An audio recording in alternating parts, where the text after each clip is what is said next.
ओम श्री ओम श्री ओम सत्यम ओम सत्यम सत्यम ओम सोम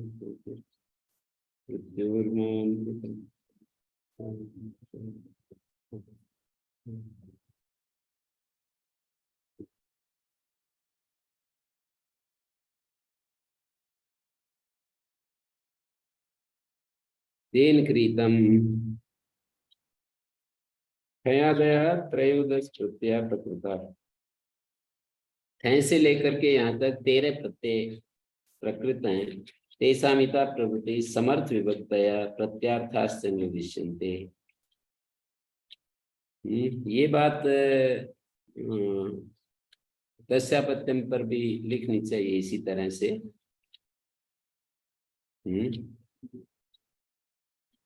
दस्यापत्यम सूत्र पर भी इसी तरह से लिखनी चाहिए। प्राग द्वितीय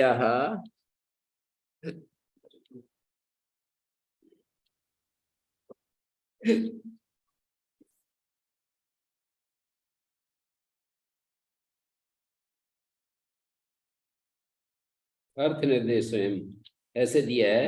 अर्थ निर्देशोयम पूर्वैरुत्तरैश्च प्रत्यय अभिसंबद्धते। पूर्व सूत्रों से भी संबंधित है और उत्तर सूत्रों से भी संबंधित है। ये तस्यापत्यम अर्थ निर्देश है पूर्व सूत्रों से संबंधित, जैसे कि प्राग दिव्यतोण अश्वपत्यादि से दित्य दित्यादि प्रत्युत्तर पदान्य उत्सादिभ्यो है स्त्री पुंसाभ्याम नए स्नेह भवनात्। ये पूर्व सूत्र हैं और इससे आगे आने वाले सूत्र उत्तर सूत्र हैं। ऐसे ही तत्र जाता आता है एक सूत्र तीसरे पाद में 25 नंबर सूत्र। तो वहां पर दिया है तत्र जाता पर दिया है अनादया घादयस्य प्रत्यय प्रकृता तेषाम् अतः प्रवृत्ति अर्थः समर्थ विभक्तयस्य निर्दिश्यन्ते। अनादि प्रत्यय तो कौन से हैं? अनादय शब्द से क्या लेंगे? अनादया घादयस्य प्राग दिव्यतो अर्ण अश्वपत्यादिव्यस्य दित्य दित्यादित्य प्रत्युत्तर पदान्य उत्सादिभ्यो स्त्री पुंसाभ्याम न इसमें भवनात्। इनको अनादि कह रहे हैं। और घादी कौन से हैं? शेषे प्रकरण में शेषे सूत्र से अगला जो सूत्र है ना, राष्ट्रापारत घ से लेकर के और यहाँ तक तत्र जाता से पहले तक टुटुलो टुटच, ये 23 नंबर सूत्र में टुटुल प्रत्यय होते हैं, तुक आगम होता है। यहाँ तक ये सारे प्रत्यय घादी प्रत्यय हैं। 77 सूत्र से दिए 24 विभाषा पूर्वाणापरणाभ्याम यहाँ तक जो है 24 सूत्र हैं, नहीं 77 सूत्र हैं। मतलब शेषे सूत्र के अधिकार में ये 77 सूत्र हैं। इनको घादया शब्द से कहा है। अनादया घादय से प्रत्यय प्रकृता तेषाम अतः प्रवृत्त्यर्थः, यहाँ से लेकर के अर्थ तथा समर्थ विभक्तियां निर्दिष्ट है। किस समर्थ विभक्ति से प्रत्यय होंगे ये निर्दिष्ट हो रहा है। तत्रीति सप्तमी समर्था जाते यथावीतम प्रत्यय भवति। यथावीतम इसलिए कह दिया कि पूर्व प्रत्ययों से भी ये जोड़ना है और आगे वाले प्रत्ययों से भी जोड़ना है। इससे पहले वाले जो प्रत्यय हैं उनसे भी जोड़ना है और आगे वालों से भी जोड़ना है। इसको यथावीतम कह रहे हैं। तो मैंने आपको प्रागदिव्यतोण एक दिखाया, उसका तस्यापत्यम में भी बिल्कुल ऐसी भाषा मिली कि पूर्वई उत्तरैश्च पूर्व और उत्तर वाक्यों से संबंधित हो रहा है। ये तस्यापत्यम पर जो भाषा है पूर्वई उत्तरैश्च प्रत्यय अभिसंबद्धते अर्थ निर्देश है। ये तस्यापत्यम पूर्व उत्तर वाक्यों से प्रत्ययों से जुड़ रहा है। अर्थ निर्देश षष्ठी समर्थात अपत्यम इत्येतस्मिन् अर्थे यथावीतम प्रकृत्यर्थ विशिष्टा षष्ठ्यर्थोपत्ति मात्रम से क्रियते। प्रकृत्यर्थ विशिष्ट षष्ठ्यर्थ अपत्ति मात्रम से गृह्यते। इसी तरह से तत्र जाता पर मैंने आपको दिखाया अनादया घादय से प्रत्यय प्रकृता से सूत्र पर इन्होंने से पर तो शेष अधिकार सूत्र है। यानी था ऊर्ध्वम प्रत्यानुक्रमिष्यामः, यहाँ से आगे जो प्रत्ययों का अनुक्रमण करेंगे शेषे अर्थे ते वेदितव्या, मानी यहाँ से आगे जो प्रत्यय विधान करेंगे वो शेष अर्थों में होंगे। कौन से शेष? उपयुक्ता अन्य शेषा अपत्यादिभ्य चतुरर्थ पर्यंतेभ्यो अन्यो अर्थः शेषा। शेष क्या है? तस्यापत्यम से लेकर चतुरर्थ पर्यंत जितने अर्थ हैं उससे जो बच गए वो शेष अर्थ है। तस्यापत्यम पहले पाद का 92 नंबर सूत्र है, 4:1-92 और वहां से लेकर के यहाँ तक नडा दिनम कुछ हैं 4 अर्थ, जो बीच में 4 अर्थ है ना, ये तदस्मिन् अस्ति इति देशे तन्नाम्नि, तदस्मिन् अस्ति देशे तन्नाम्नि ते निवृत्तम तस्य निवासा दुर्गौर से जो 4 अर्थ तक, बीच में बहुत सारे हैं अर्थ, तो वहां से लेकर तस्यापत्यम से लेकर चतुर्थ पर्यंत जितने अर्थ हैं उन अर्थों से जो बच गए उसको यहाँ पर शेष शब्द से कह रहे हैं, है ना? बचे हुए अर्थ को शेष कह रहे हैं।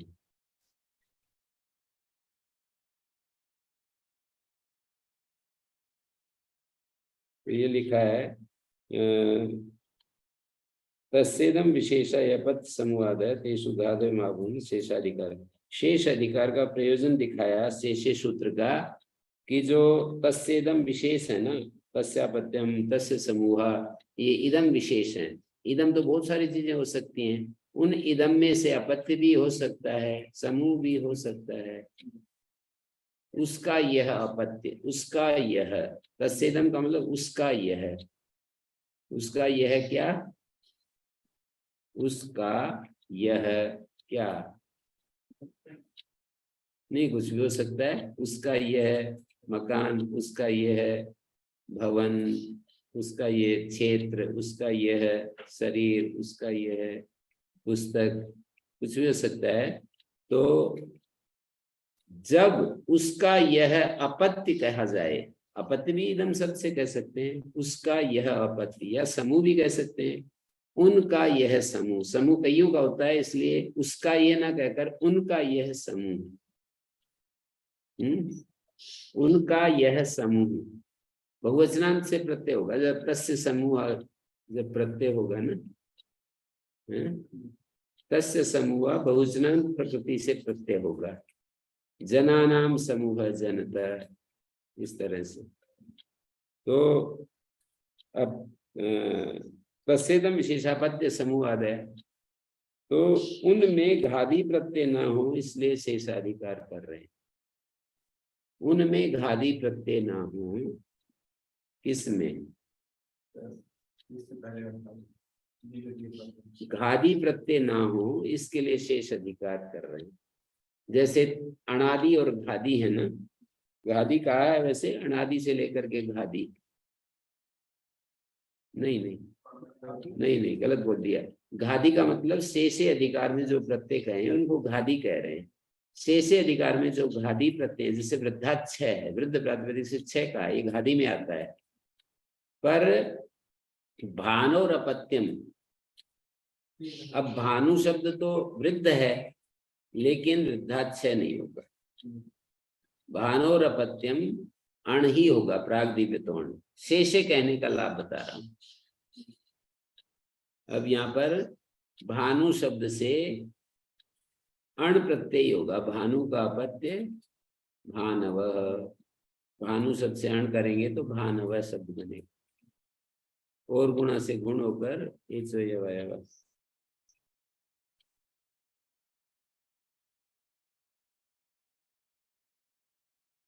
और समूह अर्थ में भी इसी तरह से, समूह अर्थ में भी घादी प्रत्यय नहीं होंगे। तस्य समूह अलग रखा है ना, तस्यापत्यम अलग रखा है, तो तस्यापत्यम में घादी प्रत्यय नहीं होंगे, क्योंकि ये शेष बन गया ना, अपत्य को छोड़कर समूह को छोड़कर तब शेष लिया जाएगा। शेषे के पहले जो अर्थ आगे उनमें घादी नहीं जा सकते। इसके लिए ये पंक्ति लिखी है, तेसु घादय मा भुवन, उसमें घादी प्रत्यय न हो, इसके लिए तेसु घादय मा भुवन शेषाधिकारा क्रियते।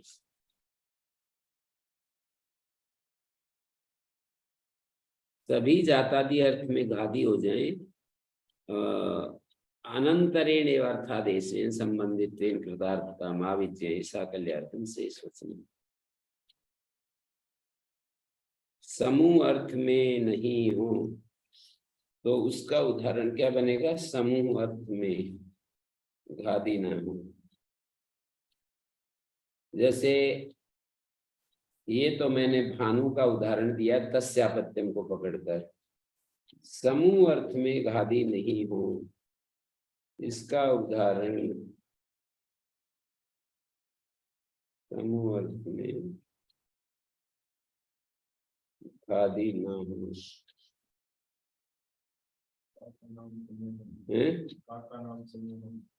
किसका? काका नाम समूह। काका नाम समूह में वो नहीं होगा।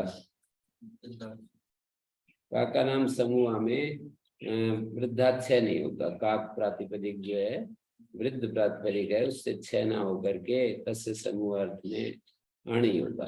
काका नाम समूह काकम।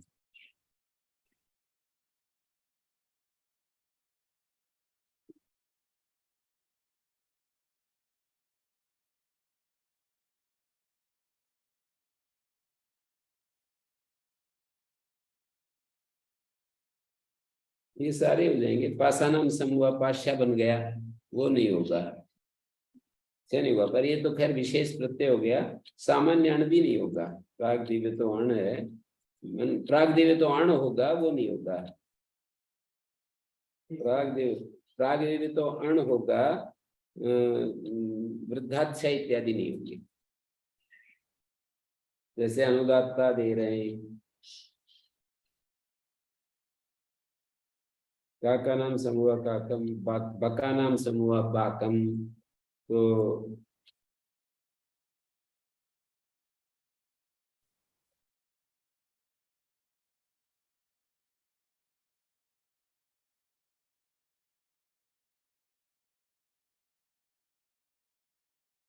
ये व्यवस्था है। अभी इसी तरह की व्यवस्था तेन कृतम में भी आ गई है, और यही भाषा तस्मै हितम पर भी मिलेगी। कल हमने पढ़ा था ना, तस्मै हितम देखिए,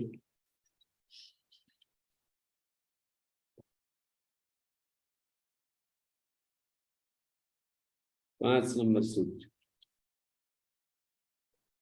वैसे ज्यादा नहीं लिखा इन्होंने, पर समझना यही होगा जो पहले हमने समझा है। तस्मै चतुर्थी समर्थादितम अर्थयतावितम प्रत्यय होती, ऐसे कह दिया। तो इता पूर्वम ये प्रत्यय, इतो अग्रे चाहिए प्रत्यय तेषाम अर्थ निर्देश, ऐसे समझना होगा। तस्मै इतम से पहले जो प्रत्यय हैं और इससे आगे आने वाले जो प्रत्यय हैं, सबका ये अर्थ निर्देश है, इसलिए यथावितम शब्द भी कह रहे हैं। ठीक है। तेन इति तृतीया समर्थात् क्रीतम इत्येतस्मिन् अर्थे यथावितम प्रत्ययो भवति। सप्तत्या क्रीतम साप्ततिकम आशीतिकम नैष्किकम पाणिकम पादिकम माशिकम सत्यम शतिकम द्विकम त्रिकम इत्यादि।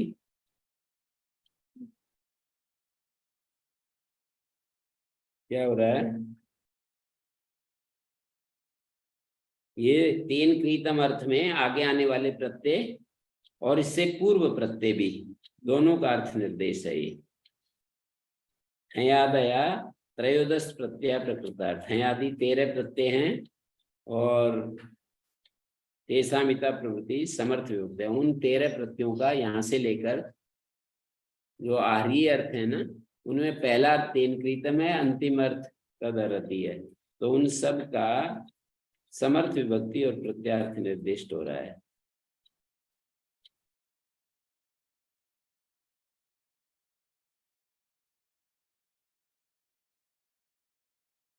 समर्थ विभक्तया प्रत्यार्थाश्च निर्दिश्यन्ते। समर्थ विभक्त इत्यनेनैव संबंधः अस्य तेषाम् इतः प्रवृत्ति समर्थ विभक्तया, यहाँ से लेकर समर्थ विभक्तियां और प्रत्यार्थ। पद्म ने लिखा है अस्य समर्थ विभक्ता तेषाम् इतः प्रवृत्ति समर्थ विभक्तया निर्दिश्यन्ते। यहाँ से लेकर नहीं तेषां प्रत्यानां प्रत्यार्था निर्दिश्यन्ते इति अन्वय विभक्ते। वो तो जाएगा वैसे, तेषां समर्थ विभक्तया निर्दिश्यन्ते प्रत्यार्थाश्च निर्दिश्यन्ते। तेषां प्रत्यानां प्रत्यार्थः, ऐसे करते तो गवाम गो नाम पति, गवाम गोपति, मतलब पुनरुक्ति लग रही है इनको, इसलिए इन्होंने मना किया। जैसे प्रत्यानाम प्रत्यार्था निर्दिश्यन्ते, प्रत्यानाम प्रत्यार्था कैसे कर दिया? जैसे ये वाक्य है ना, तेषामिता प्रवृत्ति समर्थ विभक्तया प्रत्यार्थाश्च निर्दिश्यन्ते, तो समर्थ विभक्तया निर्दिश्यन्ते प्रत्यार्थाश्च निर्दिश्यन्ते। तो समर्थ विभक्तया निर्दिश्यन्ते प्रत्यार्थाश्च निर्दिश्यन्ते, इसलिए अन्वय नहीं हो पा रहा है।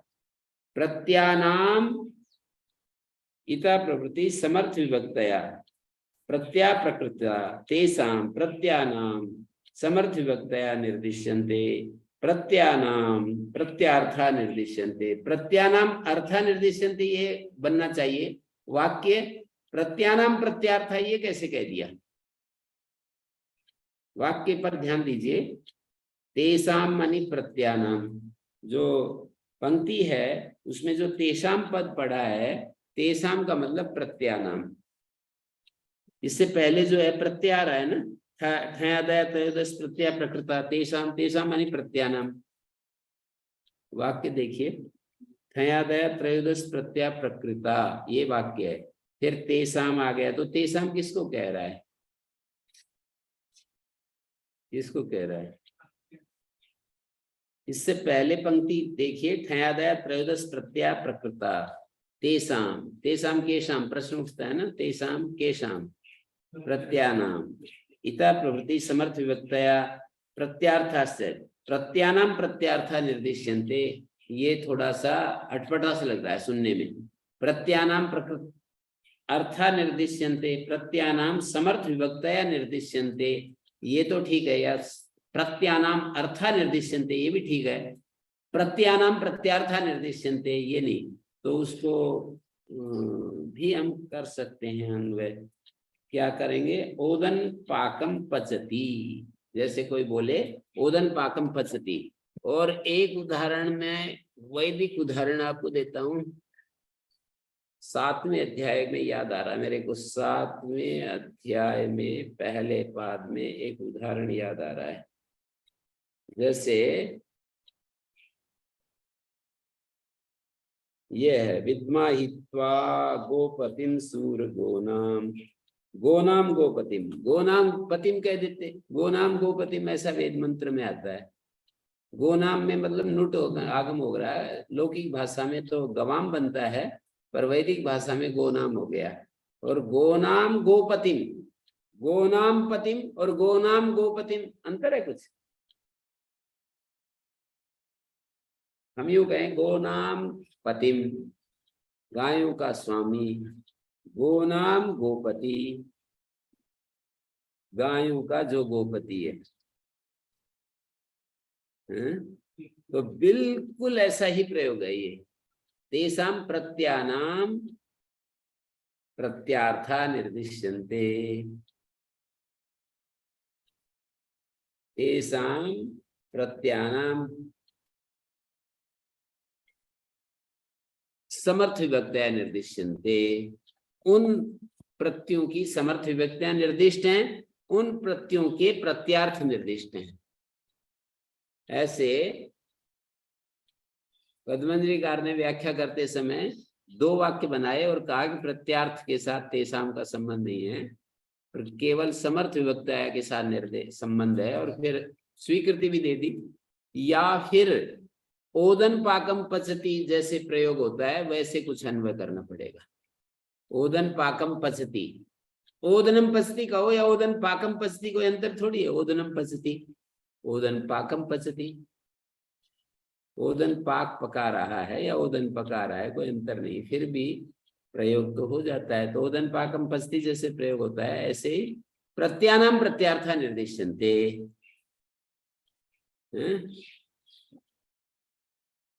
तृतीया समर्थात् क्रीतम इत्येतस्मिन् यथा वीतम प्रत्ययो भवति। सप्तत्या क्रीतम, साप्ततिकम, आशीतिकम, नैस्मिकम, पाणिकम, पादिकम, मासिकम, सत्यम, सतिकम, विकम, त्रिकम, तेनिति मूल्यात् करणे तृतीया समर्थ विभक्ति। मूल्यवाची से कर्ण में तृतीया समर्थ विभक्ति होती है। अन्यत्र अनविधाना न भवति, अन्यत्र अनविधान से प्रत्यय नहीं होता। देवदत्तेन क्रीतम, पाणिना क्रीतम, द्विवचन बहुवचनान्तात् प्रत्ययो न भवति। प्रस्ताभ्याम क्रीतम, प्रस्थै क्रीतम, अनविधानादेव। कहते हैं प्रस्थेन क्रीतम तो ठीक है, प्रस्ताभ्याम क्रीतम में प्रत्यय नहीं होता, प्रस्थै क्रीतम में प्रत्यय नहीं होता अनविधान के कारण। इसी तरह से तेन जो है मूल्यवाची शब्द से कर्ण में तृतीया समर्थ विभक्ति है, तो अन्यत्र अनविधाना न भवति। कर्तावाची शब्द से या अवयववाची शब्द से प्रत्यय नहीं होगा। देवदत्तेन क्रीतम, यहाँ पर कर्तावाची देवदत्त शब्द है, केवल मूल्यवाची होना चाहिए, मूल्यात् करणे, फिर वो कर्ण बनना चाहिए मूल्य। तो पाणिना क्रीतम यहाँ भी प्रत्यय नहीं होगा। मूल्य का मतलब होता है लाभ। तो अन्यत्र न भवति, अन्यत्र का मतलब हो गया अमूल्य से या अकरण में तृतीया जहाँ होगी वहां नहीं होगा।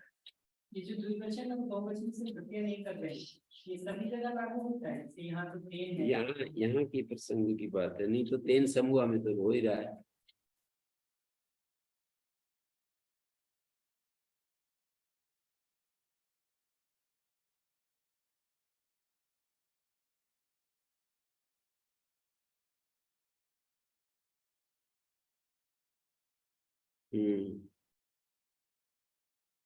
यत्र तो प्रकृत्यर्थ संख्या भेदावगमे प्रमाणम अस्ति, जहाँ प्रकृत्यर्थ की संख्या भेदावगम में प्रमाण है, तत्र द्विवचन भोजनांतादि प्रत्यय भवति। जैसे द्वाभ्याम क्रीतम, द्विकम, त्रिकम, पंचकम, पंच भी क्रीतम, पंचकम, यहाँ तो भोजनांत से भी हो रहा है।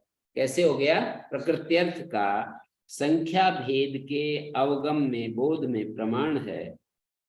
लोक व्यवहार में ऐसा बोलेंगे, द्वाभ्याम, द्विकम शब्द बोलेंगे ना, तो समझ लेता है समझने वाला कि द्वाभ्याम क्रीतम कहा है।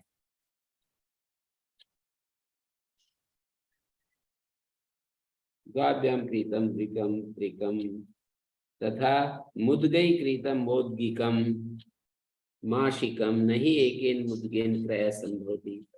यहाँ पर भी मुद्गई क्रीतम ऐसा ही बनेगा भोजनांत से, क्योंकि एक मुद्ग से कोई खरीदने का काम नहीं हो सकता। तस् निमित्तम संयोगोत्पातौ, तस्ति षष्ठी समर्थात् निमित्तम, ये भी अर्थ निर्देश वाक्य है। तस्ति षष्ठी समर्थात् निमित्तम इत्येतस्मिन् यथा वीतम प्रत्ययो भवति। यत्तद् निमित्तम, जो निमित्त है, संयोग होना चाहिए या उत्पात होना चाहिए। इसको क्या बोलोगे? संयोग उत्पात को प्रत्यार्थ विशेषण बोलेंगे। षष्ठी समर्थ विभक्ति है तस्य, और निमित्त अर्थ में प्रत्यय होता है, उसका विशेषण संयोग उत्पात है, तो प्रत्यार्थ विशेषण है ये संयोग उत्पात। संयोग संबंध को कहते हैं प्राणिनाम शुभाशुभ सूचको महाभूत परिणाम उत्पात। प्राणियों के शुभ अशुभ का सूचक महाभूत परिणाम उत्पाद कहलाता है। यहाँ सूच को पूर्ण विराम नहीं होना चाहिए। प्राणी नाम शुभाशुभ सूच क्या लिखा है ना आपकी पुस्तक में, शुभाशुभ सूचकों के बाद पूर्ण विराम तो नहीं है ना? नहीं। फिर तो ठीक है अपने आप ही। प्राणियों का शुभाशुभ सूचक महाभूतों का परिणाम उत्पाद कहलाता है। ऐसा है ना, ये जो वो होता है शकुन शास्त्र, शकुन आदि जो पता चलता है ना, जैसे कौवा बोल गया आज मेरा मेरा भाई आएगा, ऐसे कोई कहते हैं बिल्ली रास्ता काट गई, ऐसे कुछ गड़बड़ होती है तो उसको, तो प्राणियों का शुभ सूचक या अशुभ सूचक महाभूत परिणाम को उत्पाद कह रहे हैं। महाभूत शब्द से यहाँ पर पृथ्वी आदि ले रहे हैं। यहाँ पर शुभ अशुभ सूचक समास कैसे हो गया? शुभा शुभा नाम सूचक, सभा शुभा शुभा सूचक, ये कैसे हो गया? शुभ अशुभ सूचक कैसे हो गया? वो तो समास का तो मना है ना उधर, दूसरे अध्याय के तीसरे पाद में का अभ्याम कर्तृच, जो नूल आदि प्रत्यय होते हैं, नूल है त्रिच है, उसका समास नहीं होता है षष्ठी के साथ। लेकिन कहीं कहीं हो भी जाता है। तत्प्रयोजक हेतु से पाणिनि का जो वाक्य है उससे पता लगता है कि हो भी जाता है। तत्प्रयोजक है, तस्य प्रयोजक है, तत्प्रयोजक समास हो गया। तो ऐसे ही सुबह सुबह नाम सूचक ऐसे हो जाता है। मतलब सामान्य नियम और अपवाद नियम दोनों को ध्यान रखना पड़ेगा। हमारी बुद्धि जब कहते हैं कि नहीं होता है तो बस एक तरफ का ये निर्णय पर पहुंच जाती है कि नहीं होता है, लेकिन वो सामान्य नियम के और विशेष नियम के तहत जब देखेंगे नहीं होता है ये सामान्य नियम है, होता है ये अपवाद नियम।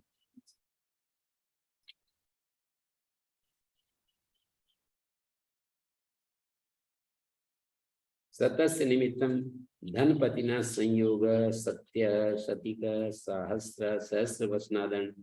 सहस्त्र शब्द से अण प्रत्यय होता है सहस्त्र।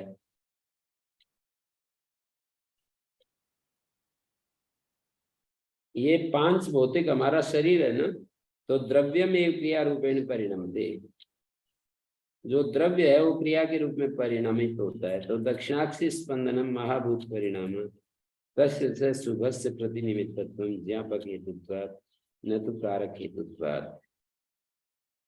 पांच भौतिक शरीर में द्रव्य में क्रिया रूपेण परिणमते, द्रव्य जो है क्रिया के रूप में बदलता है।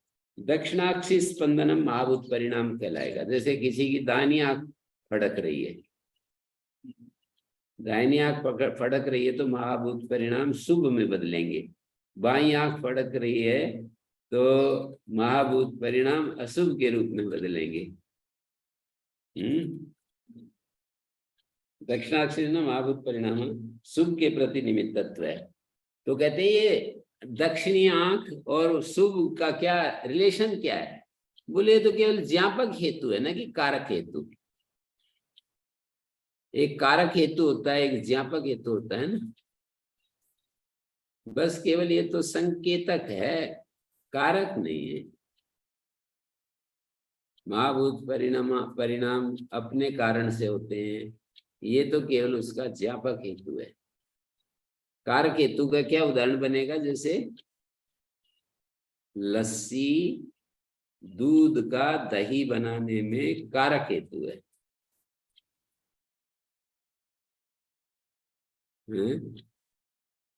लस्सी जो है दूध को दही बनाने में कारक हेतु है।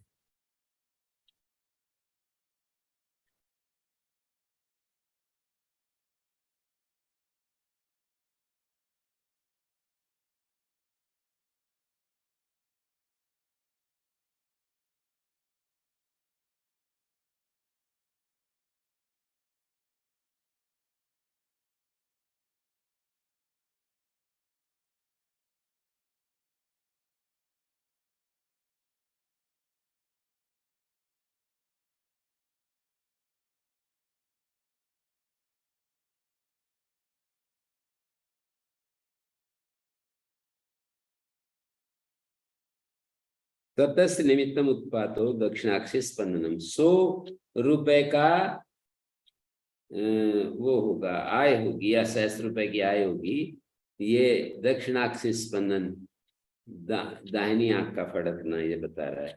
तस्य निमित्त प्रकरणे वात पित्त श्लेष्मभ्या शमन कोपनय रूप संख्यानम।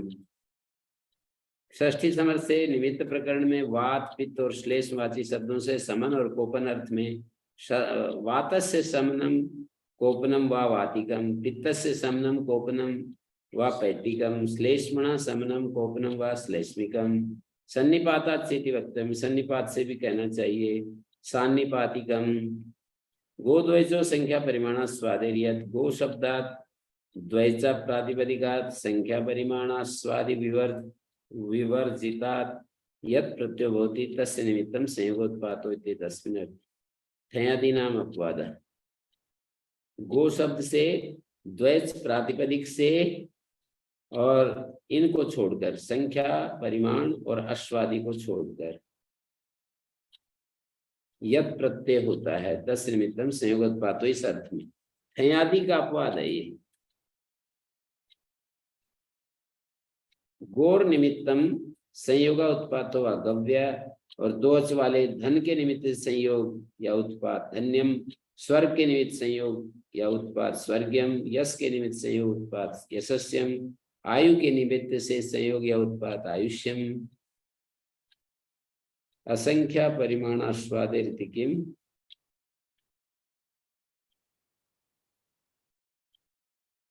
पंचानाम निमित्तम पंचकम सप्तकम अष्टकम परिमाण प्रास्तिकम खारीकम, अश्वादि जो है आश्विक है। पंचानाम निमित्तम पंचकम सप्तकम, असंख्या परिमाण स्वादे ऋतिकिम, संख्या परिमाण और अस्वादि को छोड़कर है। ऐसा क्यों कहा? बोले कि देखो संख्यावाची शब्द से पंचानाम निमित्तम पंचकम कन प्रत्यय हो गया, सप्तकम अष्टकम, परिमाण जैसे प्रास्तिकम, परिमाण प्रस्थ शब्द है ना, प्रास्तिकम खारीकम, अश्वादि जैसे आश्विका, ब्रह्म वर्चसाद संख्या, ब्रह्म वर्चस्य निमित्तम गुरुणा संयोगा ब्रह्म वर्चस्यम। ब्रह्म वर्चस में सकारांत शब्द होता है, समासांत अ हो गया, अच प्रत्यय हो रहा है, ब्रह्म अस्तिभ्याम वर्चस है।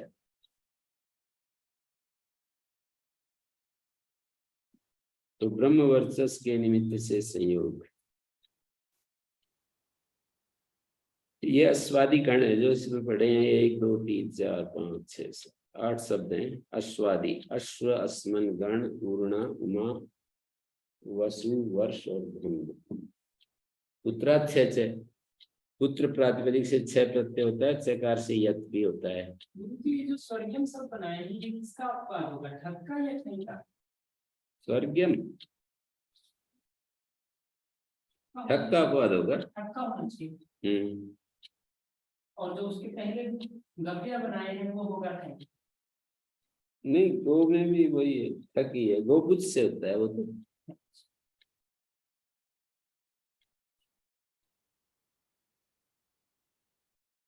ब्रह्म वर्चस, ब्रह्मणो वर्चस, ब्रह्म वर्चसम क्या है? तो लिखा है वृत्त स्वाध्याय संपत्ति।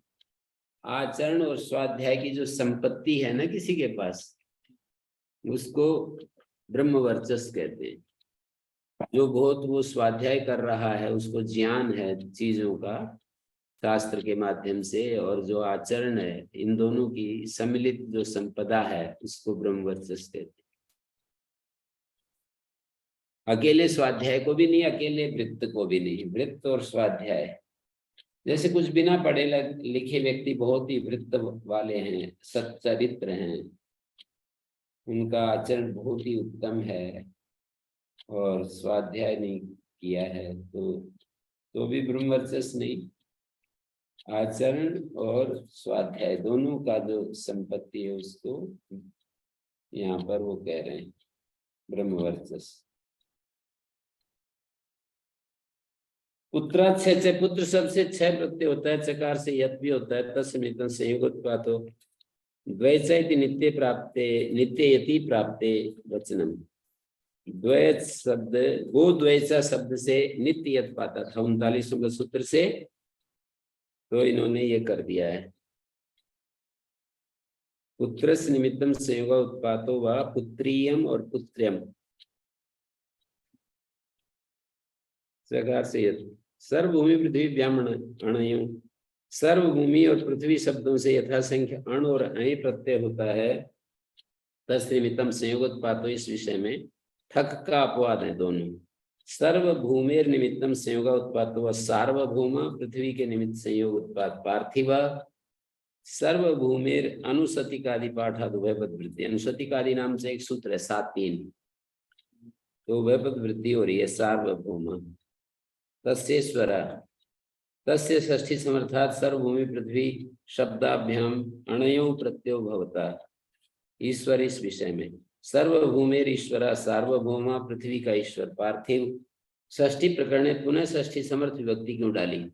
जैसे था ना तस्य निमित्तम संयोगोत्पातो, और फिर यहाँ तस्येश्वर आ गया। षष्ठी समर्थाभ्याम सर्वभूमि पृथ्वी शब्दाभ्याम अण अयो प्रत्ययो भवता, ऊपर से अणयों की अनुवृत्ति है। ईश्वर विषय में सर्वभूमेर ईश्वर सार्वभौम, षष्ठी प्रकरण पुनः षष्ठी समर्थ विभक्ति निर्देशा प्रत्यार्थ से निवृत्त है। कहते हैं वो जो प्रत्यार्थ था ना, क्या था?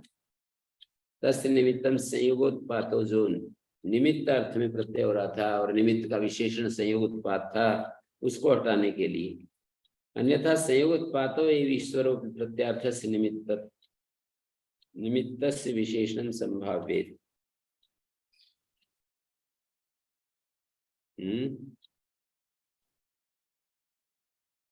अन्यथा संयोग उत्पातो ईश्वरो भी प्रत्यार्थ से निमित्त से विशेषण संभाव्य।